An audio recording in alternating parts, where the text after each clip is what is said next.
Mis padres cambiaron en secreto el poder médico de mi abuela. Tras excluirme de las decisiones familiares, no discutí y solo hice una llamada. 3 días después, entraron a la habitación de mi abuela y se congelaron al ver quién estaba allí. Mi nombre es Isabella Torres. Tengo 41 años.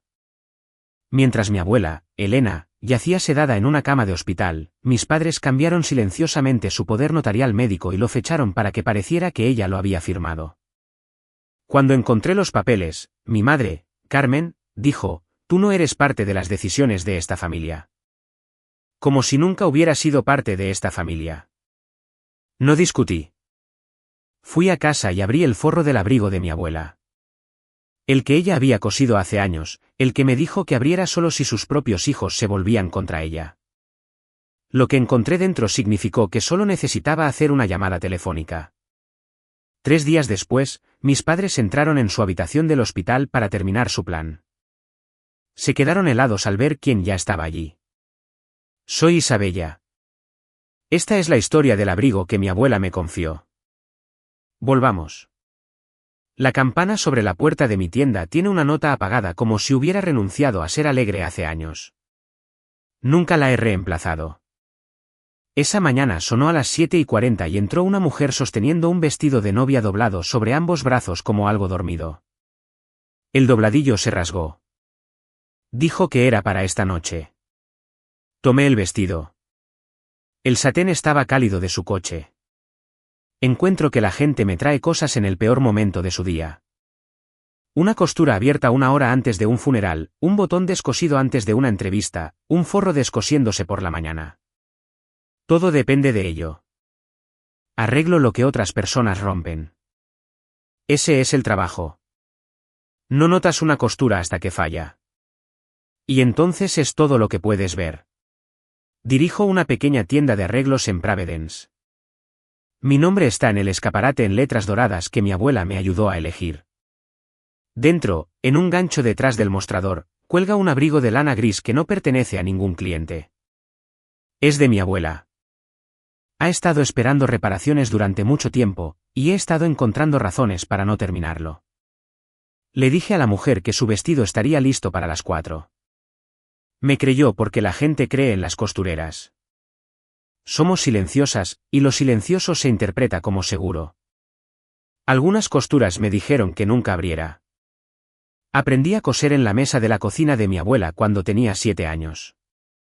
Adelaida Torres tenía unas manos que nunca se apuraban. Enhebraba una aguja en un solo movimiento y sostenía la tela a la luz de la ventana, girándola para que yo pudiera ver dónde las puntadas se enganchaban y donde no. Una costura que se ve no es una costura, me dijo. Es una cicatriz. Queremos las que se mantienen cuando nadie mira. Le pregunté cómo se sabría si una costura era buena si nadie podía verla. Ella sonrió. Sabrás que lo que sostiene se mantiene unido. Así es. Pensé que se refería a la costura. No éramos una familia cálida. Los Torres. Mi madre, Carmen, tenía una forma de elogiarme que dejaba un moretón. En las cenas de los domingos, les decía a sus amigos que yo era muy buena con mis manos. La forma en que describes una herramienta útil que guardas en un cajón. Mi tío, Ricardo, se reía y decía: al menos una de nosotras puede arreglar una cremallera. Mi padre, Gustavo, miraba su plato. Yo me sentaba en el extremo de la mesa con el costurero que llevaba a todas partes, y lo dejaba pasar porque dejarlo pasar era más fácil que la alternativa. Déjanos las cosas grandes a nosotros, cariño, dijo mi madre una vez cuando ofrecí una opinión sobre el cuidado de mi abuelo. Tenía 36 años. Lo dijo como ahuyentarías a un niño de una estufa caliente. Cosas grandes como la abuela. Fue la abuela quien me apartó el otoño que cumplí 37 años y cambió la forma de todo sin que yo lo supiera aún. Estábamos en su cuarto de costura. Me había tomado la mano y la había presionado plana entre las suyas, cosa que nunca hacía. Si alguna vez me pasa algo, dijo, quiero que abras el puño de mi abrigo gris. El izquierdo. Sabrás cómo hacerlo. Te enseñaste a ti misma cosas más difíciles que eso. Empecé a preguntar qué quería decir. Solo si alguna vez se vuelven contra mí, dijo. No antes. Prométemelo. ¿Prometí? No pregunté por qué. Para entender por qué dejé que tanto se me escapara durante tanto tiempo, tienes que remontarte a 2009, el año en que murió mi abuelo. Tenía 24 años. Había estado cerca de él de la manera silenciosa de las personas que prefieren trabajar codo a codo que hablar. Me enseñó a conducir, y yo le arreglé todos los trajes que tenía porque sus hombros se habían estrechado con la edad, y odiaba cómo le quedaban los nuevos. Cuando falleció, asumí que ayudaría. Me había sentado con él en el hospital. Sabía qué corbata quería. Mi madre lo tenía todo controlado. Esa es la frase que usaba. Lo tenemos controlado, Isabella. El funeral, los arreglos, el orden de quien hablaba. Me ofrecía arreglarle su buen traje azul marino para que le quedara bien por última vez. Y ella dijo que la funeraria se encargaría de eso, y no lo hicieron. Y lo enterraron con una chaqueta que le quedaba abierta en el cuello. Yo lo noté. Estoy segura de que nadie más lo hizo. De todos modos, cosí su traje la noche anterior, sola en mi apartamento, y luego no tuve dónde llevarlo. Lo colgué en mi armario. Todavía está allí. Nunca he podido regalarlo ni explicar por qué. Ese era el patrón, aunque todavía no tenía una palabra para describirlo. Siempre había una mesa y yo siempre estaba al final de ella. Y las decisiones se tomaban en el otro extremo donde se sentaban los adultos. Cumpleaños, vacaciones, el año en que decidieron vender las herramientas de mi abuelo sin preguntar si yo quería alguna. Cada vez me decía lo mismo, tal vez esta vez me verían. Seguía esperando que ese fuera mi error. La esperanza me hizo paciente. Y la paciencia en una familia como la mía se parece exactamente a la permisividad.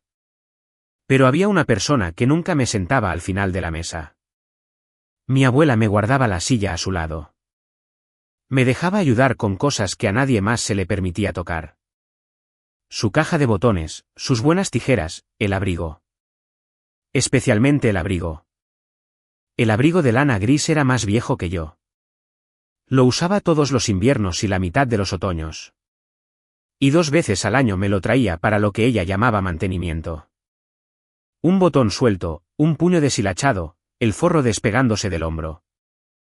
Mi madre se ofreció más de una vez a llevarlo a la tintorería del centro.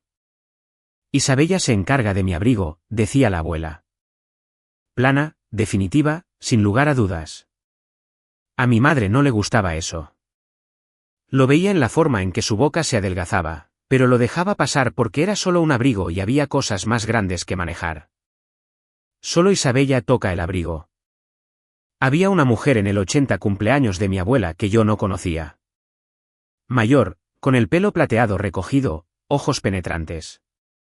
Se sentó junto a la abuela toda la tarde, y las dos hablaron en voz baja, con las cabezas juntas, como personas que han estado terminando las frases del otro durante 40 años. En un momento, la abuela me vio mirándolas. Una vieja amiga, dijo cuando me acerqué. Ya la conocerás bien algún día. Ella me tomó la mano y la sostuvo un momento más de lo que lo haría una extraña. He oído mucho sobre ti, dijo. Y algo en la forma en que lo dijo me hizo pensar que se refería a algo más que mis dobladillos. Luego se fue. Y yo la olvidé como se olvida una cara en una fiesta. Ese día llegó antes de lo que pensaba. El primer susto real fue el invierno siguiente. La abuela se desmayó en su cocina y fue al hospital con una fractura capilar en la muñeca y una palabra que nunca antes había oído a un médico usar sobre ella: confusión. Volvió a casa en una semana, pero algo había cambiado. Y en la cena que siguió, mi madre dejó el tenedor y dijo lo que lo empezó todo: yo me encargo a partir de ahora. Se refería a los médicos, las citas, los medicamentos. Eso fue lo que oí.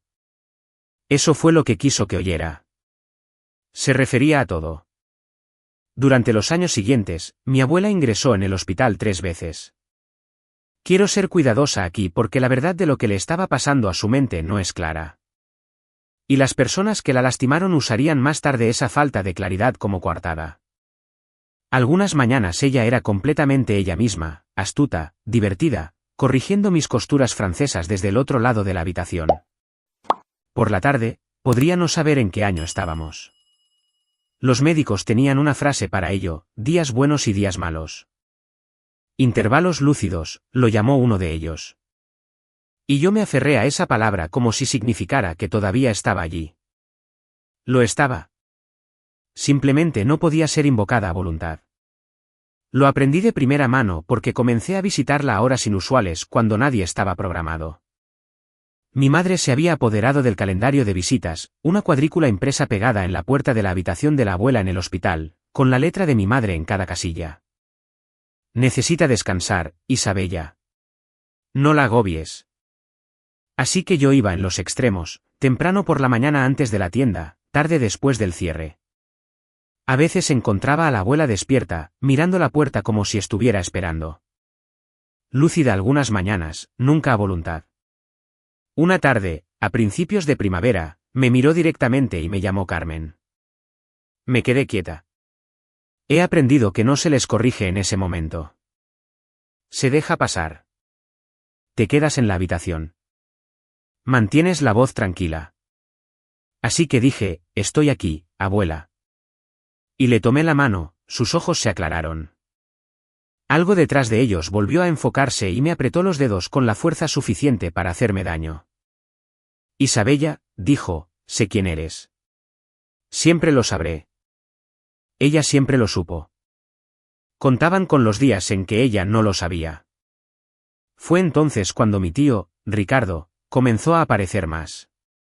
Ricardo, que no había visitado a su madre en 2 años, de repente tenía preguntas.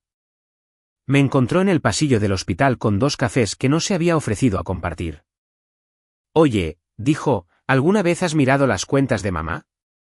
Alguien debería estar gestionándolas. Todo ese dinero ahí parado. Dije que no lo había hecho. Solo pensando en voz alta. Sorbió su café. Ya no está precisamente al tanto de sus extractos. Alguien debería hacerlo, ¿verdad? Sonrió al decirlo. No preguntaba por su salud. No le di mucha importancia entonces. Debería haberlo hecho, pero estaba ocupada leyéndola como leo la tela, buscando dónde se deshilachaban los hilos, sin notar la mano del otro lado que los tiraba. La última vez que vi la forma de lo que se avecinaba, casi me lo pierdo también. Fui al hospital una tarde sin decir nada a nadie, y al doblar la esquina hacia la habitación de la abuela, mi madre estaba sacando a un hombre de ella. Llevaba una carpeta de cuero bajo un brazo y un pequeño dispositivo que reconocí, un sello de notario, de los que tienen el sello en relieve. ¿Isabella? Mi madre se interpuso ligeramente en la puerta. Como si bloqueara una corriente de aire. No sabía que vendrías. Pregunté qué eran los papeles. Solo algunos formularios. Nada de qué preocuparse. Ella sonrió. Cosas del seguro. Ya sabes cómo es.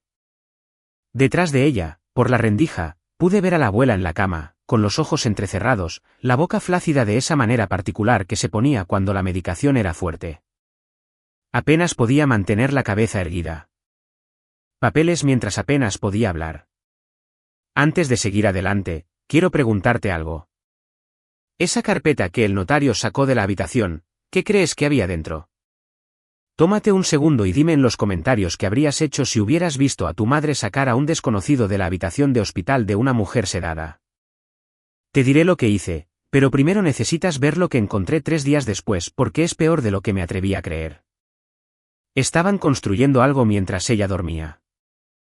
Era un domingo, 5 de abril, cuando me enteré de lo que mi madre me había pedido que la ayudara a clasificar algunas de las cosas de la abuela en casa. La abuela todavía estaba en el hospital, pero Carmen ya había comenzado a revisar sus habitaciones, lo que debería haberme dicho todo. Fui porque me lo pidió, y porque una parte animal de mí todavía se encendía cuando mi madre me necesitaba para algo. Trabajamos en el estudio. Cajas, viejas carpetas de impuestos, el sedimento de una larga vida. Mi madre me entregó una carpeta de manila marcada como hogar con sus propias letras mayúsculas y me dijo que viera si algo se podía tirar. Había estado vaciando la casa durante días, barriendo papeles en cualquier carpeta que estuviera cerca, y me pasó esta sin mirar 2 veces. La abrí en la encimera de la cocina mientras se hacía el café. No era nada del hogar. Era un documento legal, 3 páginas, con el nombre de mi abuela en la parte superior y el nombre de mi madre en la sección etiquetada como agente, un poder notarial médico. Ya había visto el formulario antes. Yo misma había rellenado una versión hace años, como se hace. Mis ojos bajaron por la página como bajan por una costura, buscando el defecto. Lo encontré en el lenguaje. El mandante, estando en su sano juicio y actuando voluntariamente, por la presente designa. En su sano juicio. Mis manos se enfriaron alrededor de la página. Había estado sentada en esa habitación del hospital. La había visto perder mi nombre y encontrarlo de nuevo en el espacio de un minuto. Sabía lo que su mente podía y no podía hacer ahora, y no podía hacer esto. No podía leer 3 páginas de lenguaje legal y entender lo que estaba cediendo. Sano juicio. La semana que la había visto perder mi nombre. Miré la fecha y fue entonces cuando mi madre entró en la cocina, vio la carpeta abierta en mis manos y cogió la cafetera como si nada en el mundo estuviera mal. ¿Ya terminaste aquí? Levanté el documento. Le pregunté con la mayor calma posible cuándo había firmado esto la abuela. Cuando pudo hacerlo. Mi madre se sirvió café. Lo hicimos notarizar correctamente, Isabella. Todo es legal. Honestamente, no sé por qué lo sostienes así. Dije que la abuela no podría haberlo entendido. Ahora no, mi madre dejó la cafetera y la calidez se desvaneció de su rostro como una luz apagada. Un segundo, al siguiente desapareció. Sin transición. Eso era lo de mi madre. Las lágrimas, la calidez, la mirada herida, todo funcionaba con un interruptor. Tú no eres parte de las decisiones de esta familia, dijo. La habitación se quedó en silencio. Detrás de mí, la cafetera siseó y se apagó. Recuerdo haber mirado la pequeña luz roja apagándose como si nunca hubiera sido parte de esta familia. No discutí. Me gustaría decirte que me enfrenté a ella en esa cocina, que tenía un discurso preparado. No lo tuve. 37 años de ser ahuyentada de la estufa no se desvanecen en una tarde. Dejé la carpeta. Dije algo sobre que necesitaba volver a la tienda. Y me fui. Pero al salir al vestíbulo, pasé por el armario de abrigos y allí estaba, el abrigo gris de mi abuela, que mi madre debió haber traído del hospital, medio metido en una bolsa de basura negra con una pila de ropa para donar. Lo saqué de la bolsa. La lana estaba fría. Esa cosa vieja se está descosiendo, dijo mi madre desde la puerta de la cocina, mirándome. La mitad del forro ha desaparecido. Estoy vaciando los armarios. Me lo quedo, dije. Ella se encogió de hombros. Para ella, era un trapo. No tenía idea de lo que casi tiraba. Conduje de regreso a la tienda con el abrigo en el asiento del pasajero, y en un semáforo en rojo, puse mi mano sobre él, y sentí que la vieja promesa se levantaba en mi pecho como algo que despertaba. Había una joven enfermera que conocí durante una de las estancias de la abuela. Hannah, de voz suave, de las que realmente miraban a sus pacientes. Le había enviado mensajes de texto a veces para preguntar cómo había ido la noche. Cuando le dije que mi madre casi había tirado el abrigo, me respondió casi de inmediato. No dejes que nadie se quede con ese abrigo. Tu abuela me hizo prometer lo mismo.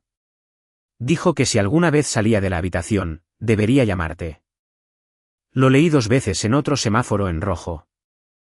La abuela todavía lo estaba protegiendo y todavía me estaba protegiendo a mí. Me senté en mi coche aparcado fuera de la tienda oscura y me obligué a pensarlo despacio, como pensaría en una reparación complicada antes del primer corte. Mi abuela le había pedido a la enfermera que custodiara el abrigo.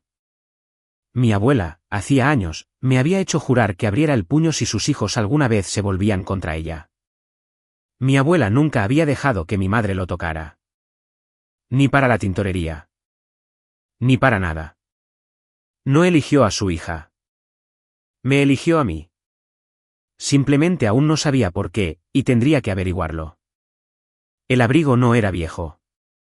Era una bóveda. No lo abrí esa noche. Necesito ser honesta al respecto porque importa. Llevé el abrigo a mi apartamento y lo colgué en la parte trasera de la puerta de mi habitación y me senté al borde de mi cama y lo miré durante mucho tiempo. Parte de mí, la parte que había pasado 4 décadas esperando que mi madre finalmente me viera, seguía argumentando que había una explicación. Que mi madre amaba a la abuela a su propia manera torcida. Que si abría ese puño, estaría haciendo algo que no podría deshacer, declarando una guerra dentro de mi propia familia. Y tal vez me equivoqué en todo. Te estoy diciendo esto para que lo entiendas. No soy valiente. Soy lenta. Espero demasiado tiempo. Así que en lugar de abrirlo, hice lo cuidadoso primero. Hice lo que realmente podía hacer sin cruzar ninguna línea. Empecé con lo que había visto con mis propios ojos. No soy abogada y no soy enfermera. Sabía que lo que fuera que estuviera en esa historia clínica estaba cerrado con reglas para las que no tenía llave. No podía entrar y exigir los registros de medicación de mi abuela. Pero tenía algo que nadie podía quitarme. Había estado en la habitación. Y llevo un registro de mis días como llevo un registro de las modificaciones. Fechas, horas, pequeñas notas en mi teléfono porque en mi trabajo, un día importa. Así que me senté en la mesa de la cocina con 2 cosas delante de mí. El poder notarial médico con su fecha de firma y mi propio teléfono, desplazándome por las fotos y notas de mis visitas. La fecha del documento era un martes a mediados de marzo. Había visitado ese martes. Tenía una foto, la abuela dormida, las persianas medio bajadas, tomada a las 3:11 de la tarde porque quería recordar la luz en su rostro. Mi nota de esa noche, escrita en esta misma cocina, día malo, no se despertó. La enfermera dijo que le habían dado algo para la agitación. Triste 1 hora, ella no sabía que yo estaba allí.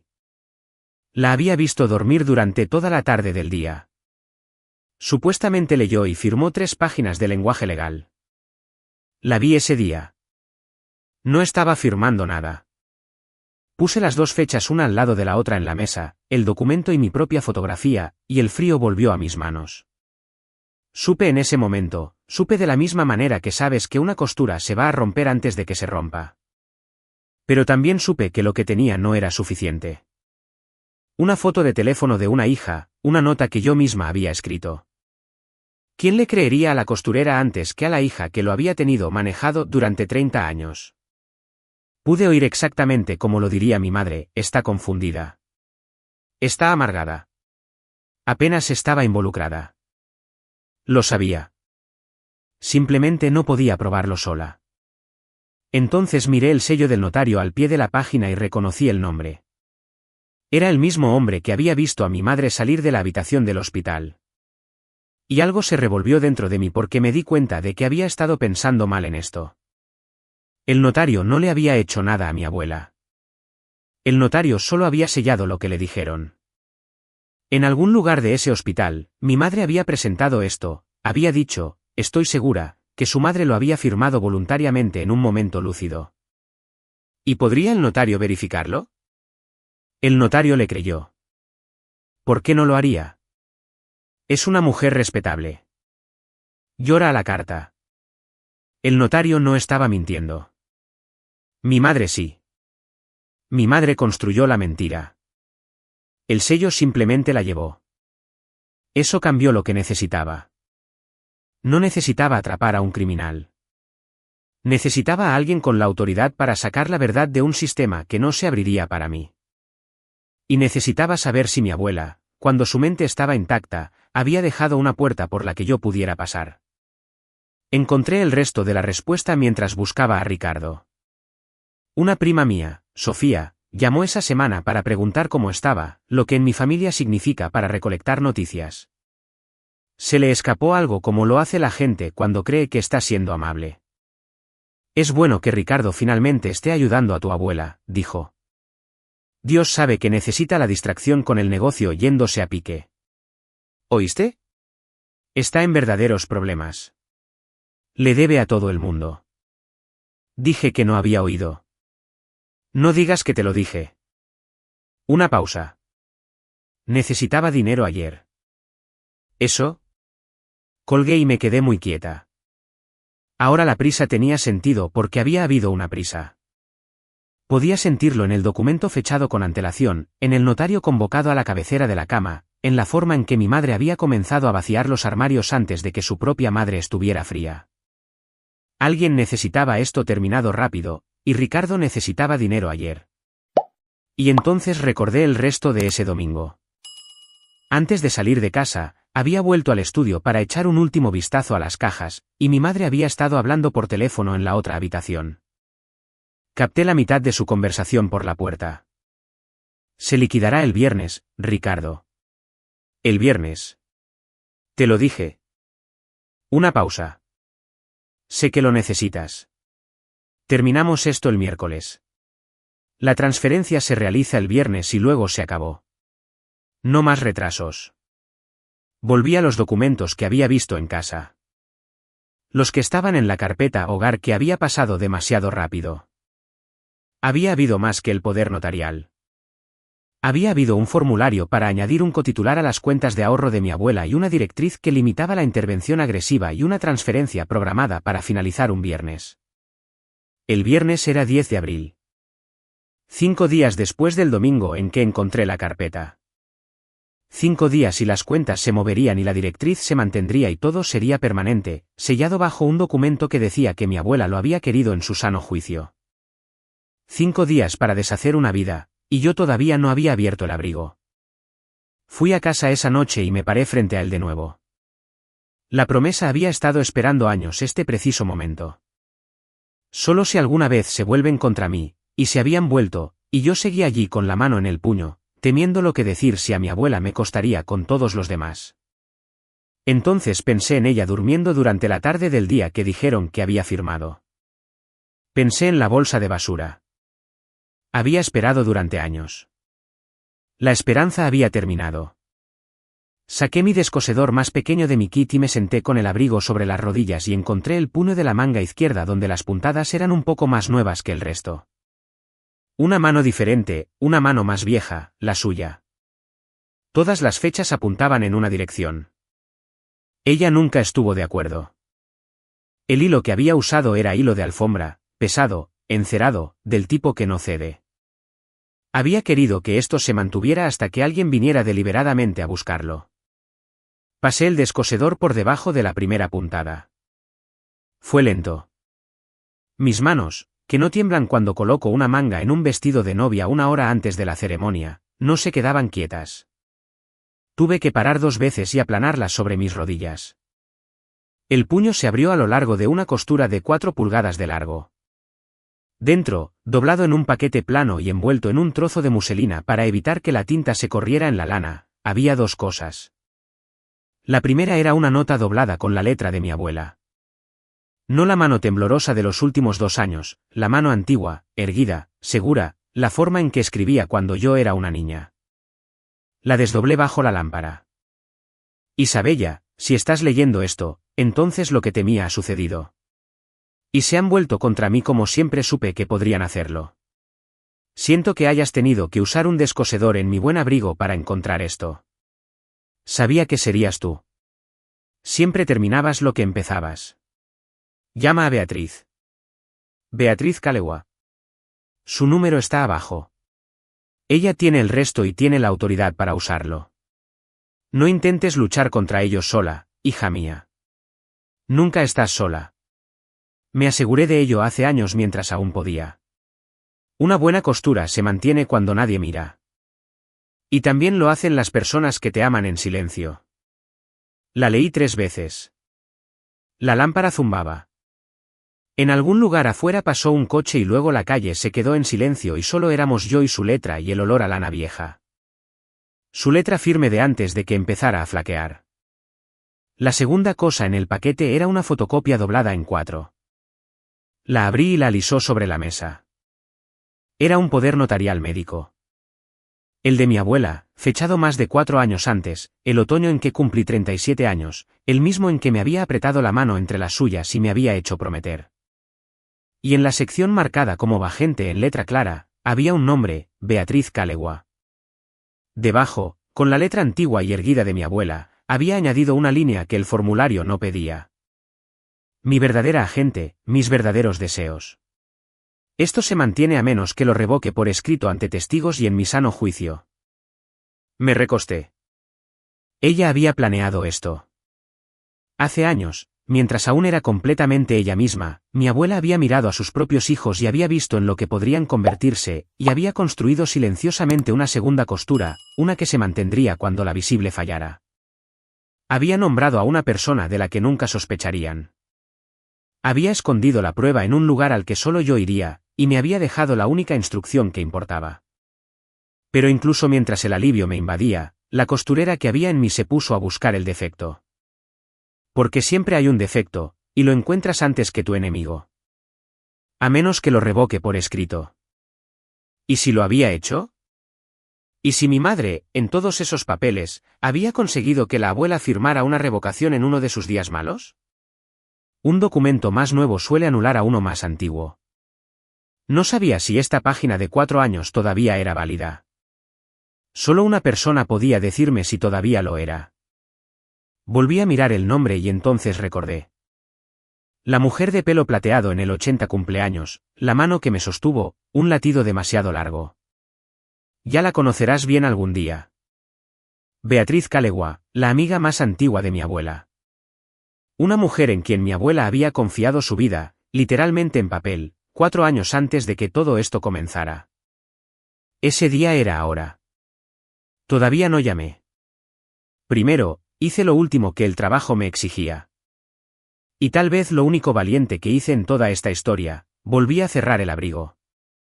Volví a enhebrar mi aguja y volví a coser el puño, devolviendo cada puntada. Porque si esto iba a ir como empezaba a creer que podría ir, quería el abrigo entero cuando importara. Quería que nadie pudiera decir que lo había roto. Mis manos se calmaron mientras cosía. Siempre lo hacen. La aguja entrando y saliendo es lo más parecido a una oración que tengo. Una buena costura se mantiene cuando nadie mira. Cuando la última puntada fue atada y cortada, puse el abrigo sobre la mesa y cogí el teléfono y marqué el número que mi abuela había escondido dentro de 4 pulgadas de hilo encerado. Ella me había cosido la llave años antes de que la necesitara. Beatriz respondió al segundo timbrazo como si hubiera estado sentada junto al teléfono. Le dije mi nombre. Le dije que había encontrado la nota en el abrigo. Hubo un silencio en la línea lo suficientemente largo como para que pensara que la llamada se había cortado y luego Beatriz Calegua soltó un aliento que sonó como si lo hubiera retenido durante años. Adelaida dijo que serías tú, dijo. He estado esperando esta llamada durante mucho tiempo.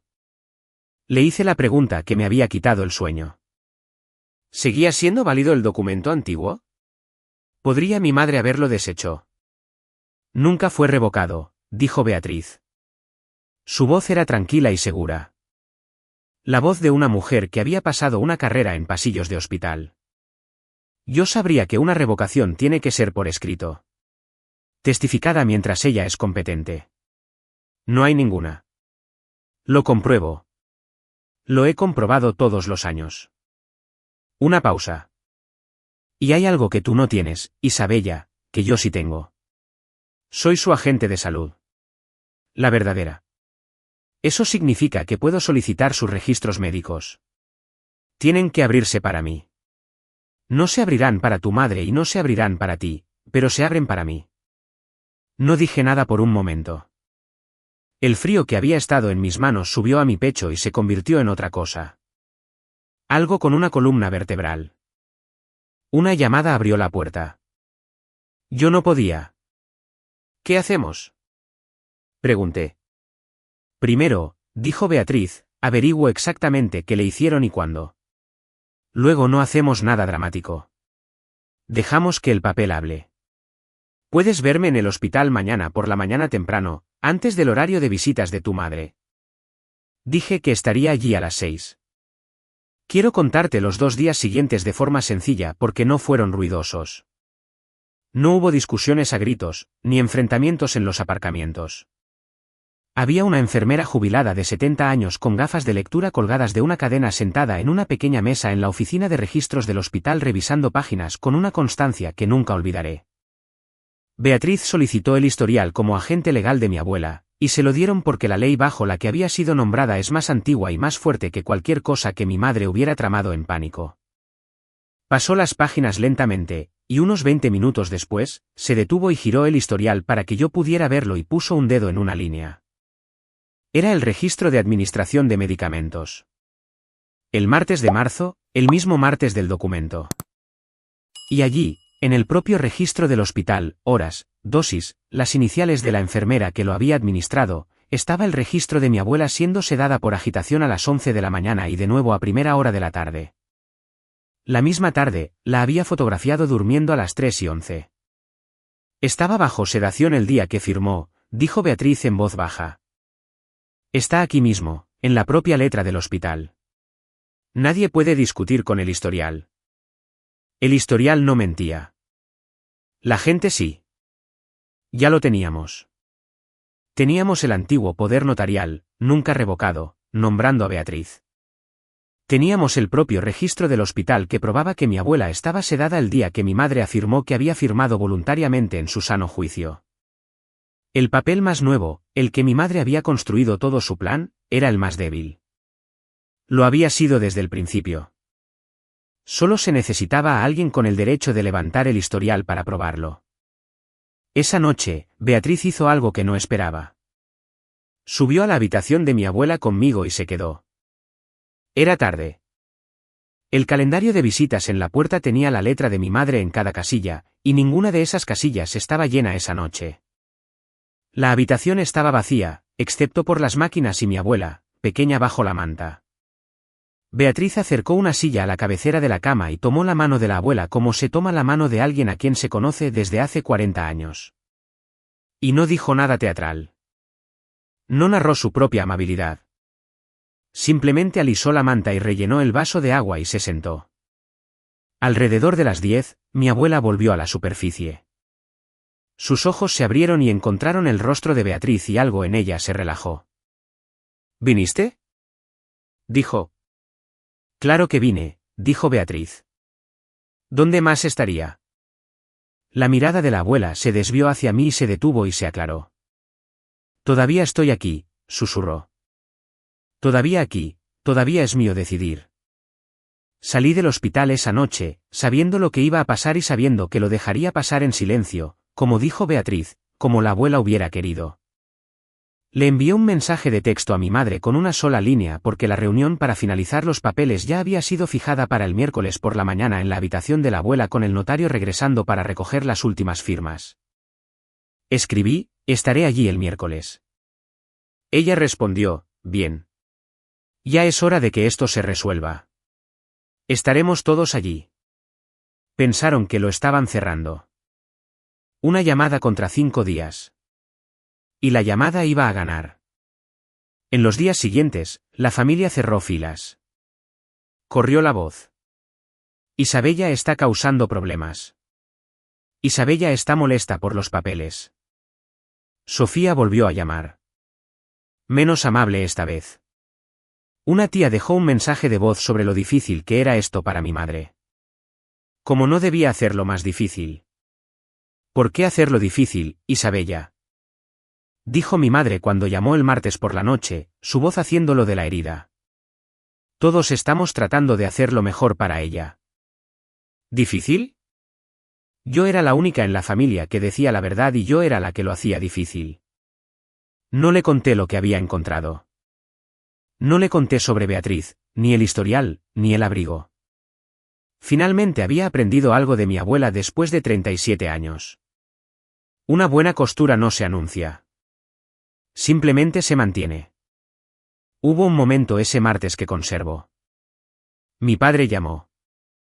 Gustavo, que nunca llamaba. Se aclaró la garganta 3 veces y preguntó cómo me las arreglaba. Y luego hubo una larga pausa y dijo, Isabella, esto de tu madre. Quizás deberíamos. De fondo, escuché la voz de mi madre, aguda. Gustavo, ¿con quién hablas? Con nadie, dijo mi padre. Número equivocado. Y colgó. Él apartó la mirada. Siempre lo hizo.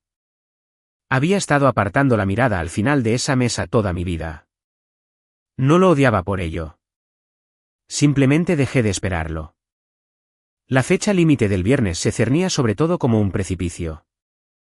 Miércoles por la mañana, los papeles. Viernes, el dinero. Tenía hasta el miércoles. Llegó el miércoles. Llegué primero al hospital. Apenas había dormido. Tenía el abrigo gris doblado sobre mi brazo, entero, cada puntada en su lugar, y un sobreplano con la fotocopia del puño. Y Beatriz ya estaba allí, en la habitación, con su propia carpeta y sus gafas de lectura colgadas de una cadena, sentada en la silla junto a la cama como si hubiera crecido allí. La abuela estaba despierta. Era una buena mañana. Creo que ambas habíamos rezado por eso, a nuestra manera, y lo habíamos conseguido. Puse el abrigo a los pies de la cama. Luego esperé a que se abriera la puerta. Entraron juntos a las 9, mi madre primero con su buen abrigo, el notario un paso detrás de ella con su carpeta de cuero. Luego Ricardo, luego mi padre arrastrándose, y detrás de ellos 2 de mis tías y una prima, y Sofía, 7 de ellos, porque a mi madre le gustaba una audiencia para las cosas que ya había decidido, y porque nada en nuestra familia era realmente privado. Entraron hablando, mi madre, a mitad de frase, sobre donde debía sentarse todo el mundo. Y entonces vio a Beatriz. Mi madre se detuvo tan de repente que Ricardo chocó contra su hombro. El notario casi se le cae la carpeta. Toda la brillante procesión de ellos se atascó en la puerta y el parloteo cesó de golpe. Y lo que entró en la habitación en su lugar fue un silencio tan completo que pude oír las máquinas. Los ojos de mi madre pasaron de Beatriz a mí, al abrigo gris de la cama, a mi abuela, sentada, despierta, con los ojos claros, y de vuelta a Beatriz. Nadie se movió. Beatriz se levantó. Dobló sus gafas de lectura y las dejó caer sobre su pecho con la cadena, y miró a mi madre con una calma que 40 años de pasillos de hospital habían construido. «Hola, Carmen», dijo. «Nosotras también tenemos algunos papeles». Mi madre se recuperó rápido. «Eso se lo concedo». El interruptor se encendió y la calidez subió como luces de escenario. «Beatriz, que encantó». «No sabía que Isabella». «¿La invitaste?» Se volvió hacia la habitación, hacia su audiencia. «Esta es una vieja amiga de mi madre. Es muy amable de su parte visitarnos, pero esta mañana tenemos un asunto familiar privado, así que...» «Soy su agente de atención médica», dijo Beatriz. Las palabras aterrizaron planas en medio de la habitación. «Lo siento», dijo mi madre. Beatriz abrió su carpeta y sacó una sola página y la levantó para que la habitación pudiera verla. Adelaida me nombró su apoderada médica en octubre, hace 4 años y medio, ante 2 testigos mientras estaba completamente competente. Dejó la página en la mesita con ruedas y la giró para que quedara frente a mi madre. Nunca lo revocó. He confirmado que es válido. La sonrisa de mi madre se mantuvo, pero yo lo vi. La primera fisura, justo en la esquina. La forma en que la porcelana se resquebraja antes de romperse. Ese documento está obsoleto, dijo. Mamá firmó uno nuevo, uno actual. Yo soy la agente ahora. Lo hicimos notarizar. Hizo un gesto al notario, que se había puesto de un cuidadoso color gris. Dígale que usted mismo lo notarió. Notarié una firma, dijo el notario lentamente. Se me dijo que el mandante lo había firmado voluntariamente. Lo hizo, dijo mi madre. Entonces di un paso adelante. No había planeado el momento exacto, pero llegó y, por una vez en mi vida, no esperé al final de la mesa. Saqué la copia del historial de mi sobre, la página que Beatriz había sacado, el propio registro del hospital, y la coloqué junto al documento de mi madre, alineados, las 2 fechas una al lado de la otra, como las había alineado en la mesa de mi cocina a las 2 de la madrugada. Ella firmó su versión un martes de marzo, dije. Este es el registro de medicación del hospital para ese mismo martes. Puse mi dedo en la línea como Beatriz había puesto el suyo para mí. Estaba sedada a las 11 de la mañana y de nuevo esa tarde por agitación. Está en la propia letra del hospital con las iniciales de la enfermera. Miré a mi madre. Estuvo dormida todo el día. Supuestamente leyó 3 páginas y las firmó en su sano juicio. Yo estuve allí. Tengo una fotografía de ella durmiendo a las 3. No se puede discutir con el historial. La habitación había cambiado. Sentí cómo cambiaba, los 7 rostros que habían entrado detrás de mi madre ahora miraban los 2 documentos, las fechas, a ella. Esto es una locura, dijo mi madre. Su voz subió. Isabella siempre ha sido. No es estable. Todo el mundo sabe que apenas estaba involucrada. Ella arregló el traje de papá para su funeral, dijo Sofía en voz baja desde atrás. Ninguno de nosotros esperaba a Sofía. Ella se sentaba con el abuelo todos los días. ¿De qué hablas? ¿Apenas involucrada? Carmen. La voz de Ricardo, baja y urgente. Carmen, podemos simplemente. Y mientras hablamos de quien necesitaba qué, dije, y me volví hacia mi tío. La transferencia programada para este viernes. La que mueve los ahorros de la abuela. Te oí por teléfono el domingo, Ricardo. Se liquidará el viernes. Sé que lo necesitas. La boca de Ricardo se abrió y se cerró. Tu negocio está fracasando, dije. Necesitaba su dinero antes de que llegaran tus acreedores. Así que las 3 páginas tuvieron que firmarse rápido, y la directriz sobre intervención agresiva tuvo que estar en su lugar, y todo tenía que liquidarse antes del viernes. Ese era el plazo, no su salud, tu deuda. Las tías miraban a Ricardo ahora. Sofía tenía la mano sobre la boca. El notario había cerrado silenciosamente su carpeta de cuero y retrocedido hacia la pared. Como un hombre se aparta de algo de lo que no quiere ser parte. Las luces del escenario de mi madre estaban fallando. La calidez se apagó y lo que quedaba debajo no era una madre herida. Era algo frío y atrapado. No entiendes la carga, comenzó y sus ojos estaban húmedos ahora. Las lágrimas llegaron exactamente cuando las necesitaba. ¿Sabes lo que ha sido llevar todo esto? Las citas, las decisiones, mientras tú. Las lágrimas no funcionan aquí, dije. Me salió tranquila y plana. Y la detuvo en seco porque me había estado llorando a la carta toda mi vida, y siempre, siempre había funcionado, y ahora no funcionaba en una habitación llena de gente mirando un historial. Y entonces habló mi abuela. Había estado sentada sobre las almohadas todo el tiempo, observando, sus ojos moviéndose de cara en cara. No necesitábamos que dijera nada. El historial ya lo había hecho. El viejo poder notarial ya lo había hecho. La victoria estaba sellada en papel antes de que abriera la boca. Y quiero ser clara al respecto porque lo que dijo a continuación no era evidencia. Era lo único que importaba de todos modos. Carmen. La habitación se quedó inmóvil de nuevo. Mi madre se volvió hacia ella. La voz de mi abuela era débil, pero cada palabra era clara. La forma en que las buenas mañanas la hacían clara. Elegí a Isabella, dijo. Elegí a Beatriz. Miró a su hija y luego a su hijo, que estaba congelado junto a la ventana. A ti no. El silencio fue total. El rostro de mi madre se descompuso lentamente delante de todos ellos. No la pena actuada, sino la verdadera que había debajo. La mirada de alguien que ve cómo algo que creía poseer se disuelve en sus manos. Ricardo se había sentado bruscamente en la silla de visitas, con la cabeza entre las manos. Mi padre estaba contra la pared, y por primera vez que yo recordaba, parecía que podría hacer algo más que apartar la vista. Mamá, dijo mi madre. Mamá, no estás confundida. No sabes lo que.